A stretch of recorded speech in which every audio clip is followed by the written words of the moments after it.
Dragon Ball Super Superhero is a brand new movie that's coming out in 2022, and it's very contentious amongst the fan base. Personally, I'm just really excited that Piccolo looks like he's gonna be a main part of the story. I feel incredible! Yes, yes, yes, yes!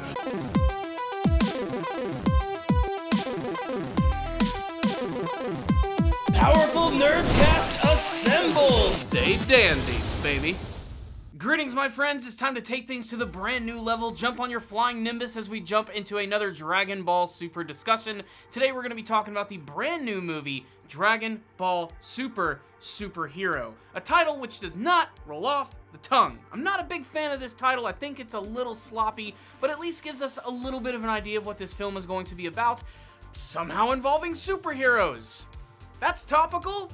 However, my friends, before we begin, I would just like to ask all of you, if you are not subscribed to the channel, please go ahead and do so you can see all of my latest videos as they are released. If you are subscribed, hit the bell notification icon. It'll give you a little notification letting you know when all of my content is released to you, the amazing viewer. And of course, go ahead and charge up your most powerful Ki Blast attack and just obliterate the like button. If you guys want to go that extra mile in supporting my channel, please consider checking out my Patreon page. You can join all of these awesome people that you currently see on screen.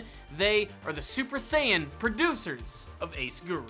And boy, I gotta tell you, it was hard to tear myself away from Metroid Dread to do this video, but damn it, I am excited about this brand new Dragon Ball movie, despite the fact that it has a very different look. We've already gotten a small teaser before, but we finally got like a 40-second trailer showing us some more of the actual film in action, some of the brand new characters, which sees the return of some classic villains, not to mention some brand new characters and even a fan favorite character from the last Dragon Ball Super movie. So there's a lot to talk about here.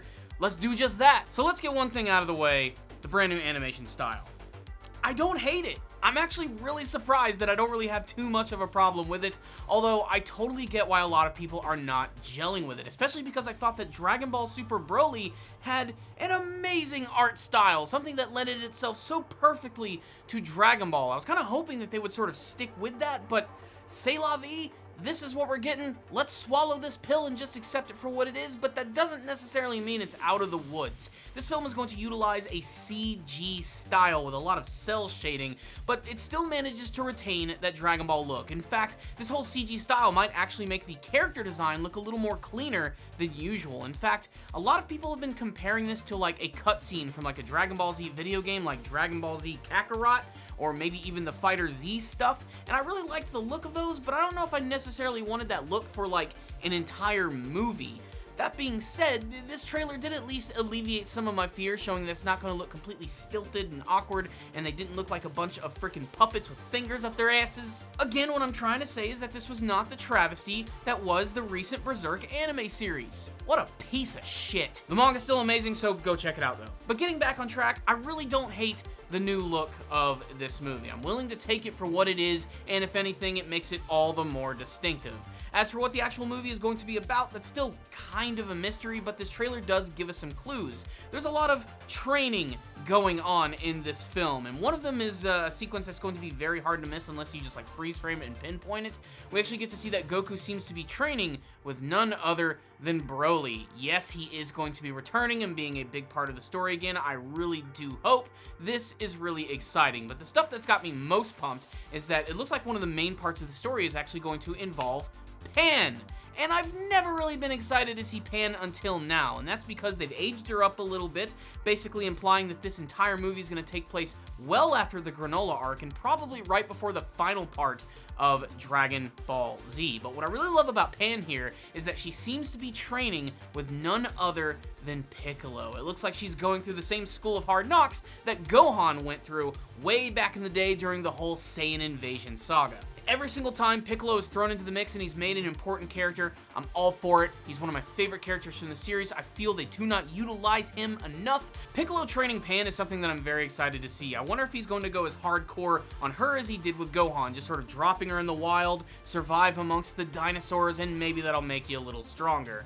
I have a feeling he's probably going to be a little softer with Pan, especially considering that he spent a lot of time with her since she was a newborn baby, essentially basically being her babysitter. It makes perfect sense that she's going to be going to train with him.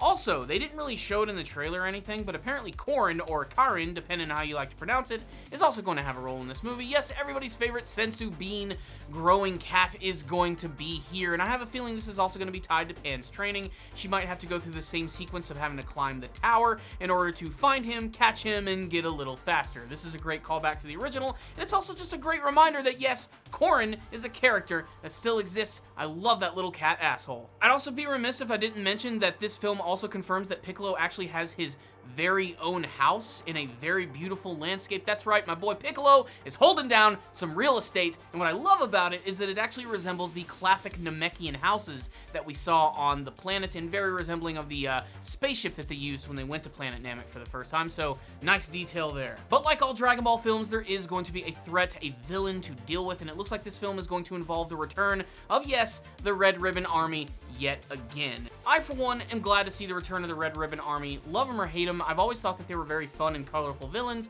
and they've managed to still stay relevant throughout the course of the entire franchise after the defeat, Dr. Gero, the Cell stuff, even some of the video game stuff like with Android 21, and now it seems like they are going to be returning a mysterious organization from the shadows, and it involves this one young-looking kid, or maybe he's some sort of like weird adult scientist who seems to be possibly connected to these two brand new characters, the, I'm guessing, titular superheroes of the film, Gamma 1 and Gamma 2. We finally get to see these characters in action, and I have to say, I really like the look of them. They are very classic Akira Toriyama designs, but I like the whole superhero thing that they're going here for, the whole 1 and 2, the red and blue color scheme, the fact that they're designated by the weird fins that they have on their head. There's a 99.9% chance that they are somehow going to fuse together and become Gamma 3, at least that's the way that I'm actually looking at it.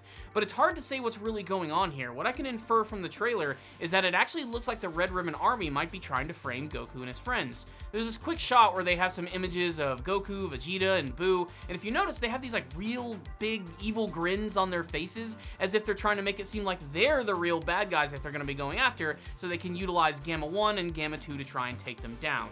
Now, I know it might seem a little weird for them to have the technology to be able to take down someone like Goku, Vegeta, or Buu, but I mean, they created Cell and all types of other crazy stuff. Technology in the Dragon Ball world can do a lot of really crazy things, so I'm willing to accept the absurdity that there is some sort of weird alien robot superhero thing that can take down Goku and Vegeta. We'll just have to see. What I will say is I'm getting more hyped every single time I see some more promotional material for the movie, and the fact that this is going to involve the return of classic villains, they're bringing in a seldom used side character and giving them some awesome development, Piccolo and Pan, and then of course Goku and Broly, giving the fans what they've been wanting to see, the implication that he's going to return and do some more training with Goku. Whether Broly's going to be directly involved in the actual conflict or maybe he's just there to train Goku remains to be seen, but it is welcome to actually see him be a part of the story yet again. But really, I made this video because I want to hear from you guys, your thoughts about this brand new trailer, and of course, to get your thoughts on what you think about the brand new animation style, if you love it or if you hate it.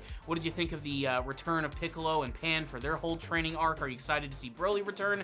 And what's the deal with Red Ribbon, and how are they connected to Gamma 1 and Gamma 2? Let's have a big discussion all about this in the comments section below. If you guys for some reason have not seen this trailer, I'll put a link for it in the description box below, so make sure to check that out. Otherwise, that's it, my friends. I'll see you all next time, and as always, stay down there, baby.